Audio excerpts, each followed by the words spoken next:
Okay guys, let's take a look in the old body shop here. Jared did a wonderful job painting last night. Painted the interior of the VW van. Let's get this paint shaker off. We'll get you guys showing what is happening around here. Okay. So this is a factory color. It's not factory for this vehicle. I mean, it is a factory color. It's a 7071 pastel white, they call it. This van, no, wasn't this color new, but it is a correct VW color. So he's painted all the inner doors, as you can see. Now here is where you feel sorry for the young man. I mean, a lot of this is covered up by interior stuff, seats, everything, but they wanted the whole thing painted inside regardless. Well, you can just imagine what that is like, painting inside. I wouldn't even go there. I've painted cars in the past, and I plan on painting a little bit more in the future. My own shit, just tinkering around.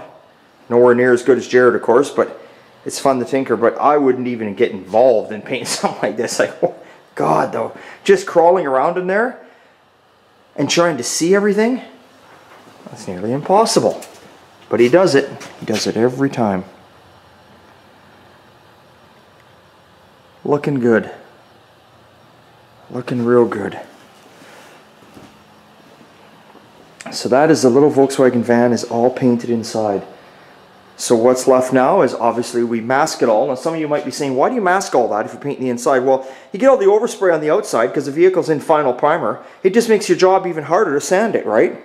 So why not spend, even though you may spend an hour and a half to mask it, it's better to spend an hour and a half of, you know, the customer's time and money and your time to mask it off than it is to get overspray all over it and spend an extra 3 or 4 hours trying to block it all off and sand it off. It's just ridiculous.